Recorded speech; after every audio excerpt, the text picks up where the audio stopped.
you want the bring on. Young Rajikin, a core, but be in Kum, the cold and look.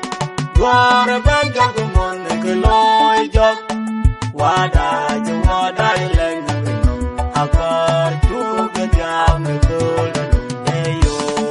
Oh, God, you got to get back the binding loom, what the actual world, you do leak away. The good kind of bring on. You do Jawan, Kayeju. You win you a balloon, a lumbrian, when ye pure la peron, don't go well. Walk on the end, dear, you all want and a pinon. Oh, there's a good, what a good one, dear, you want the pinon. Young Rajikin, a car, but be in Kum, the cold, a look. War a bank of the moon, the Kaloy job.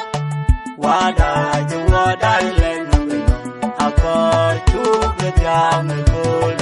Hey, you only want the pure Bancarasano, drag you when I get a cool and then your body pure. Look up your comfort to what a lot, and I know walk away, can you get a better go walk, there alone,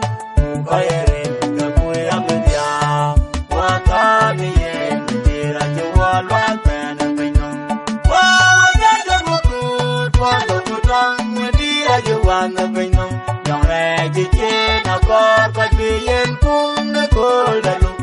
You're a band of Mumon, the Kaloy job.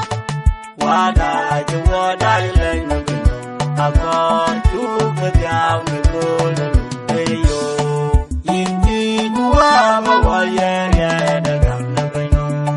Moving yard, the one him and you're the Pinon. I did the dog, I did the young and I get young. Your condor, no, and I live your weapon. But that and good, I will die the wrong. What are the end, dear, I do all right and bring on. Oh, there's a good, what a good one, dear, I do want to bring on. Young Rajikin, a car, but be in Kum, the cold and look. You are a bank of the moon, the Kaloy job. What I learn of it, I got to get down the cold and hey, you. By yeah, to you what you're going to indeed. Who will take on the Bible, I do. Chanting and I get you die, get there, and they get to bed. Well, good, dear, Kayet, what are the end, dear, I do all right and I know.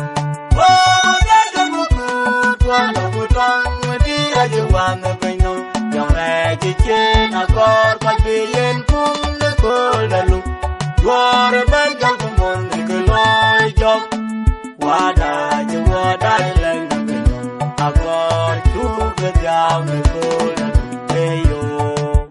Look at you in the gum, and go on, what you have done, I came with Yakam when I can bend it. Canada, you get your work, you get with your Tirana, your bouquet Tirana, what are the end, dear, I do all right and I know. Oh, there's a good one, a good one, dear, I do want to bring on. Young Rajikin, a car, but be in Kum, the cold and look. You are a band of the moon, the Kaloy job. What I learn of it, I got to get down the